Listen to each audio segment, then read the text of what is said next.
The next time someone tells you local politics is, uninteresting or inconsequential, you can just point them to this case.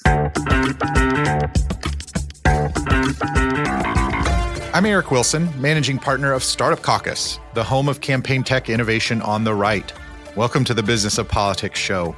On this podcast, you're joining in on a conversation with entrepreneurs, operatives, and experts who make professional politics happen. Our guest today is Patrick Wohl, author of the new book, Down Ballot, How a Local Campaign Became a National Referendum on Abortion. Patrick is a Washington, D.C.-based public affairs professional and also has extensive experience on the campaign trail up and down the ballot. In our conversation today, we discussed the small race that became a big deal, the long-term impact of that outcome, and we even dig into the book publishing industry.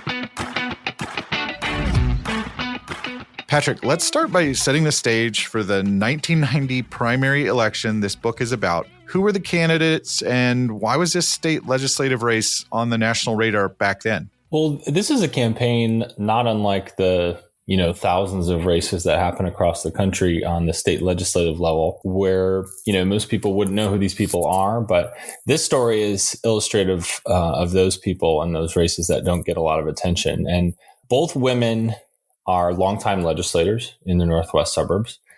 Penny Pullen, who was the, I would say, more conservative candidate in this race, and Rosemary Mulligan, who was the more moderate candidate in the race, were virtually unknown in the 1990s. In Illinois, Penny Pullen was known as a longtime legislator. She was elected in 1976 at the age of 29. She was very conservative, like I said, very deeply religious, someone particularly motivated by social issues. In the 80s, she was one of the primary opponents of the Equal Rights Amendment in Illinois, and you'd find her face in advertisements and at rallies and things, opposing that alongside people like Phyllis Schlafly, who called her one of her dearest friends, and Reverend Jerry Falwell. So sort of the very, I would say, prototypical evangelical Republican we talk about today. And Rosemary Mulligan was on the other end of the spectrum, and she was a more sort of, Chamber of Commerce Republican, if you will, more socially moderate, maybe socially liberal, who was driven to run against the incumbent at that time, Penny Pullen, in 1990. And it was a race that was at the beginning not very remarkable. You had a candidate challenging someone who'd been in office for a long time. But there was a Supreme Court decision that came down in 1989 called Webster v. Reproductive Health Services. And at the time, people thought that this was maybe one of the first opportunities that the court would use to overturn Roe v. Wade. You had a changing bench with new appointments. You had a changing political landscape. And so there are a lot of parallels to today. And while the court didn't do that, they came down with a decision that essentially allowed legislators in the states more leeway to regulate abortion. And so what happened is Penny Pullen introduced a bill in the Illinois General Assembly. Rosemary Mulligan decided to challenge her. And this was the first campaign after the Supreme Court's decision because the Illinois primary is so early in March. And so both sides were trying to prove a point. The pro-life side was backing Penny Pullen with lots of outside money being poured into this little legislative race. And the pro-choice side was bolstering Rosemary Mulligan, who sort of came out of nowhere in this. You had national groups like NARAL on the pro-choice side, groups like the National Right to Life, and state-based groups on the other side, and lots of national figures who took interest in this race. You had Henry Hyde, who was the congressman from Illinois, who's the namesake of the Hyde Amendment, whose district actually overlapped with this one, who got involved, and people like the owners of the Chicago Bears, the McCaskey family, and even at one point in the book, Hillary Clinton, who was a high school classmate of one of the women. So this really became a national story because of all sorts of twists and turns. But like I said, they're sort of, I would say, representative, these two women, of two factions of both the Republican Party and just our politics at large that still obviously go at it today. All right. So who won? Well, Eric, that's a more complicated answer than it's not a clear answer. No, and not because I'm being cagey or anything like that, but because it was a roller coaster campaign. And on election night in the March primary, and again, this was a Republican primary in 1990.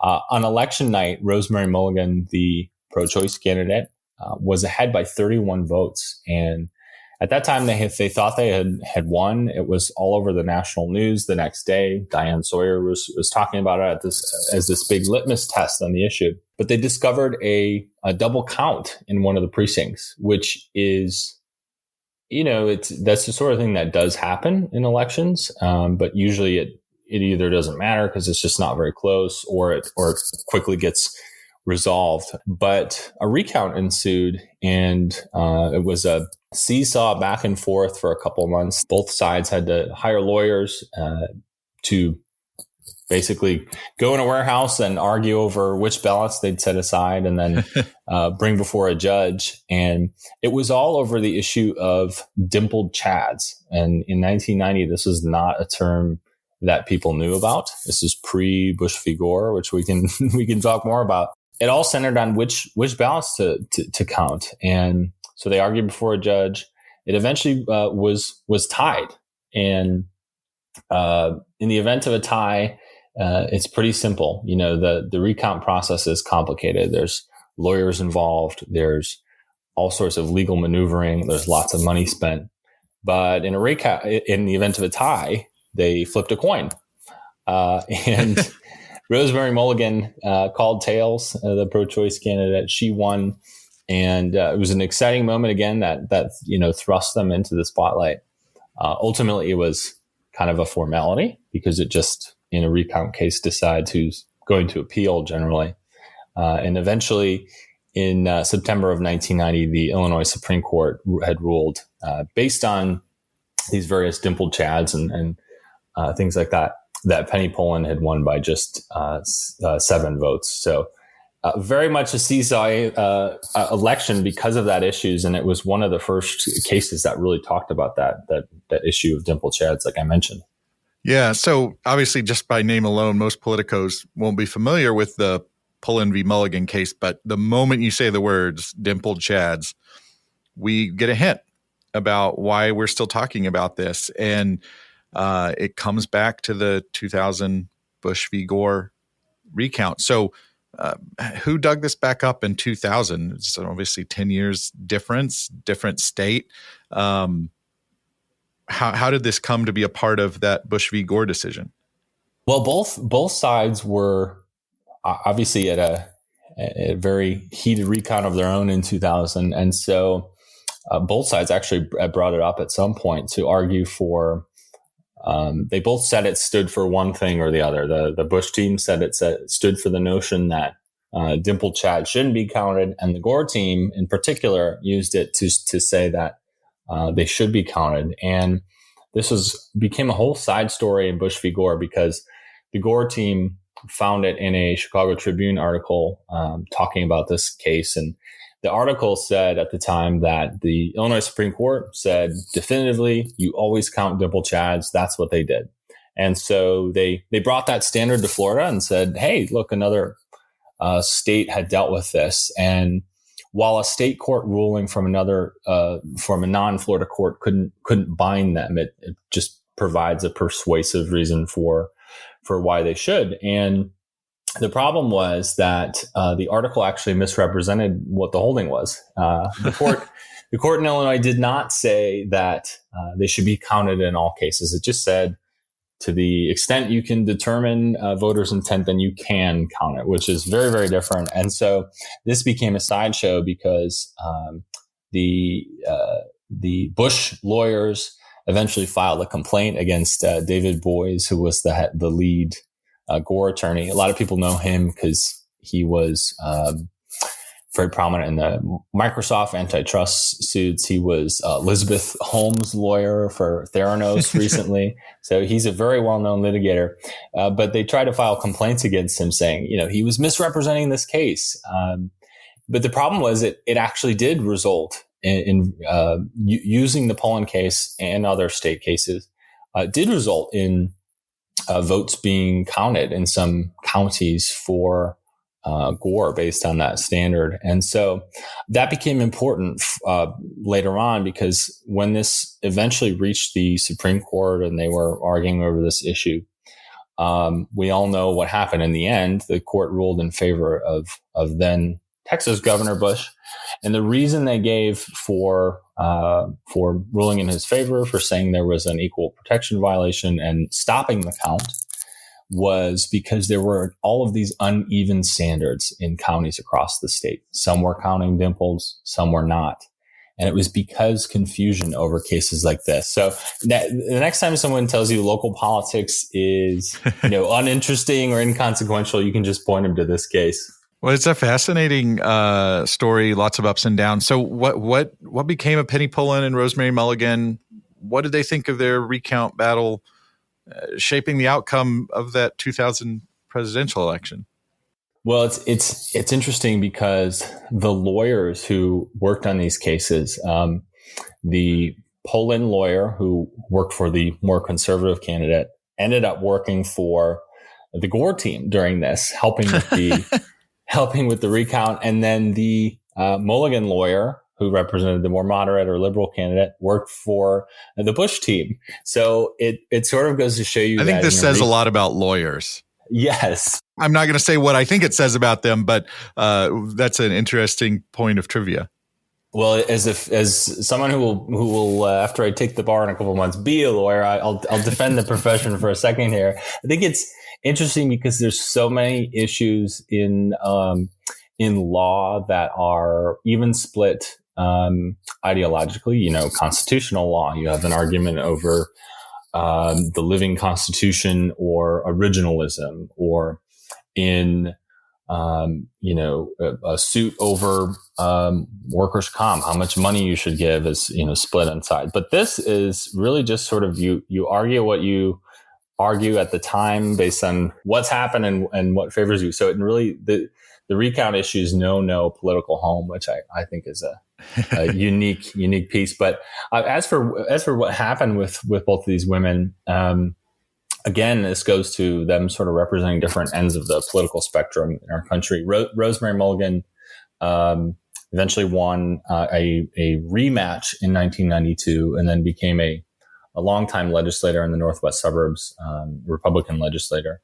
And she was a very strong advocate, on the budget in Illinois and on healthcare, and became someone who definitely bucked the party on a lot of social issues. She, cast one of the tie-breaking votes for civil unions for same-sex couples, and obviously was a very passionate pro-choice advocate. So that those were some of her causes, but was also someone who was in the news sometimes. She was well known for calling Rob Blagojevich on a hot mic a blithering idiot, which the Chicago press enjoyed.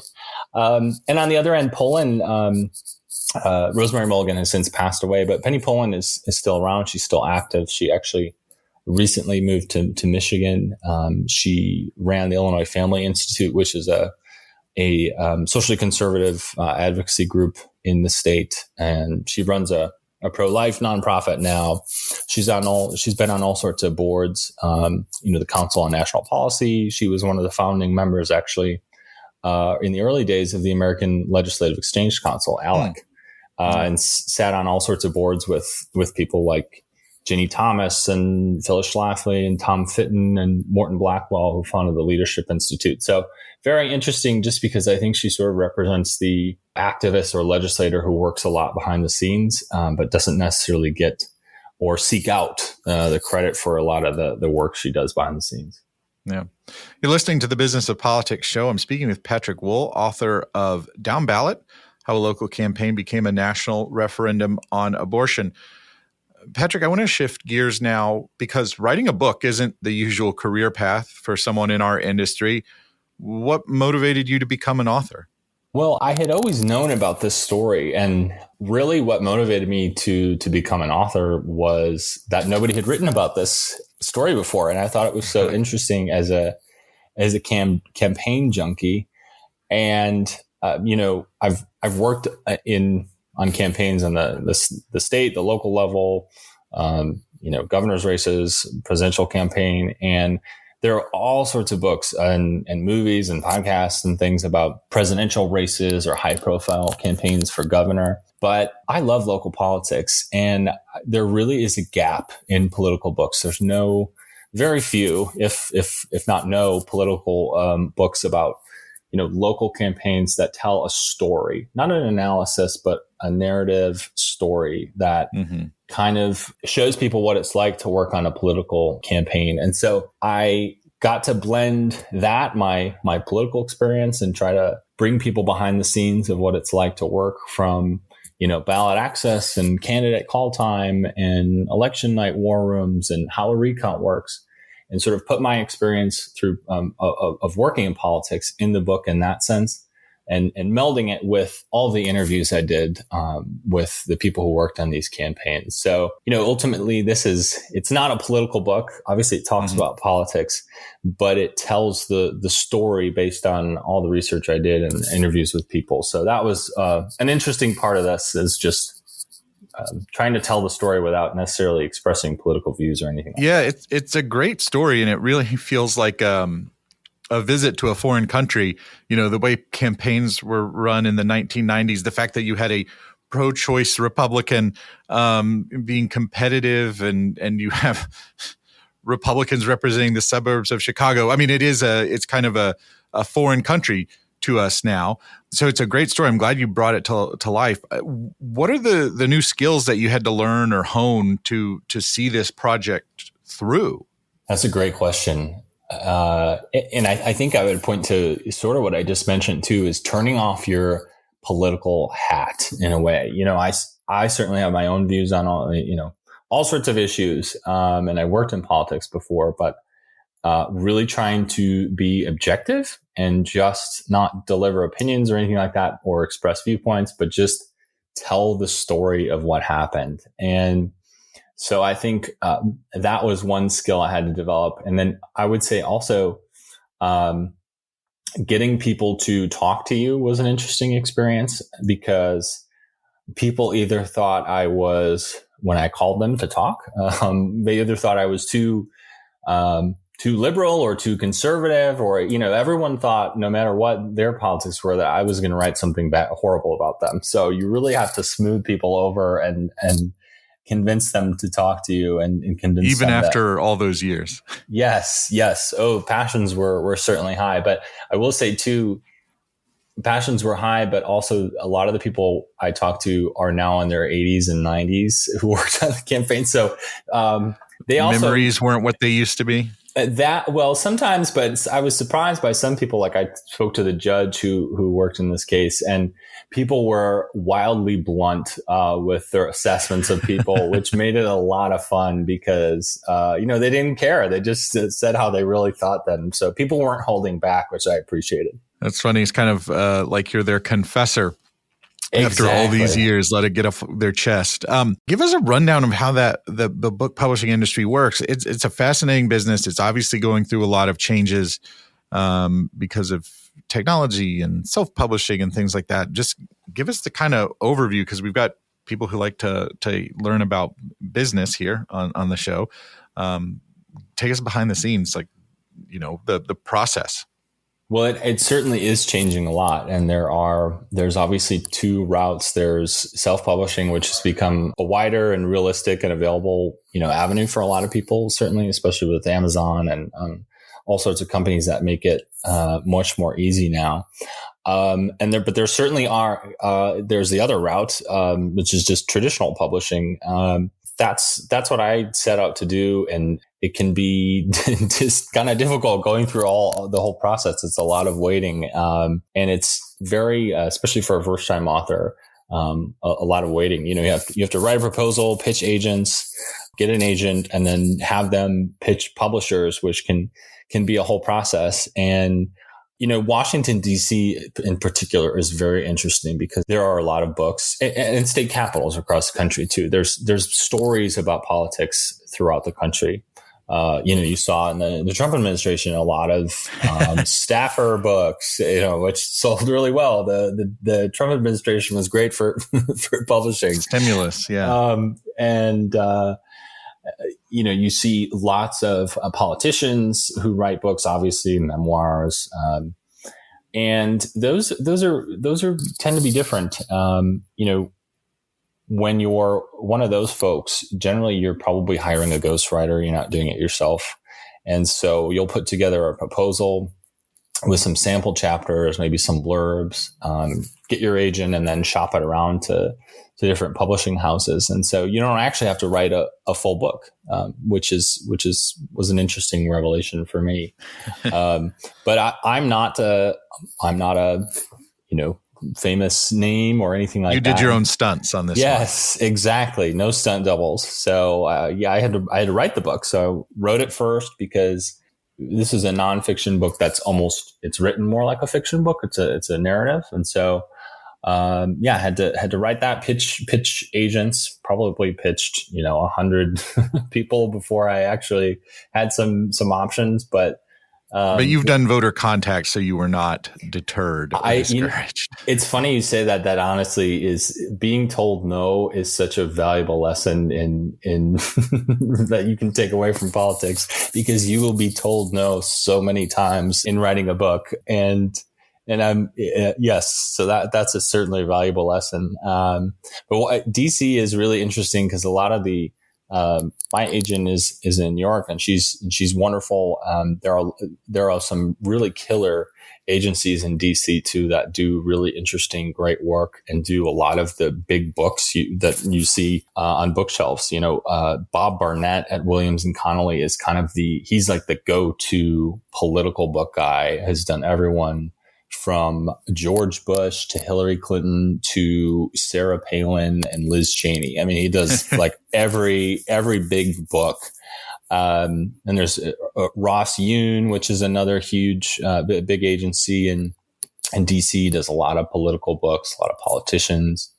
And they were actually recently acquired by WME, the big Hollywood agency. One last one, there's another big DC one that they do a lot of huge political books is Javelin, which is actually two former Bush staffers, and they do a lot of creative work. So yeah, it's an interesting ecosystem in DC because it's most things are in New York, but there's certainly a fierce competition in Washington and for a lot of those political books you see in the news. Yeah, it's an interesting business that still has a lot of gatekeepers, right? And you've got to know the right people, and obviously the shelves on bookstores are limited resources. So it's a fascinating look behind the curtain there. So to wrap up, Patrick, what can we learn today from the perspective that you gained by looking back at a local election that took place 34 years ago? Well, there's a lot of lessons to take away from this campaign. I think one of the most interesting revelations for me was just how much recounts have changed.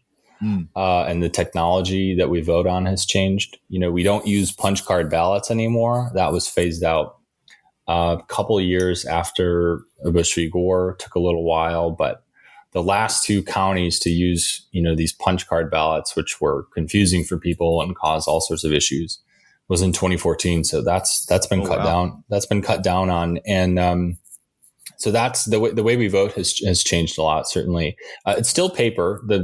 Something like 95% of voters vote on some sort of paper, whether it's them marking it themselves or through a machine. But no more punch cards. But I think there's a lot too to be said about for a lot of your listeners, just how much more they can influence local campaigns, because there's so much less attention being paid on local races, on county board or alderman, city council, state rep, and I think that's kind of an opportunity for a lot of political professionals, because paid media is it's just only becoming more important than ever. Facebook, Instagram, OTT, direct mail, like there are no other sources for people to get their information on local politics. So, you're the ones to fill the gap, which is a huge opportunity for people working on campaigns.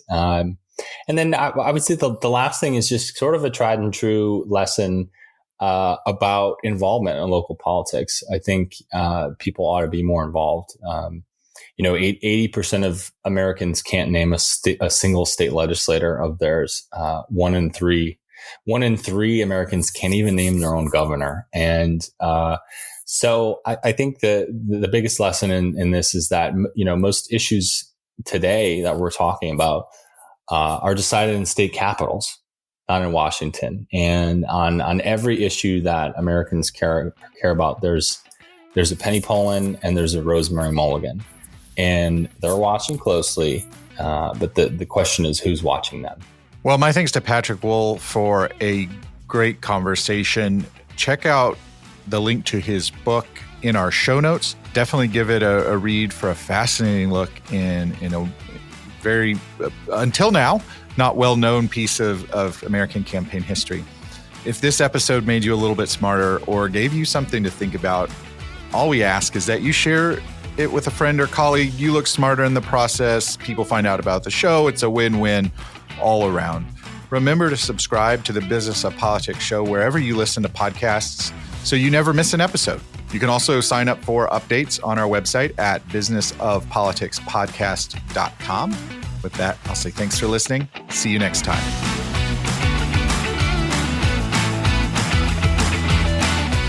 The Business of Politics show is produced by Advocacy Content Kitchen, a media production studio.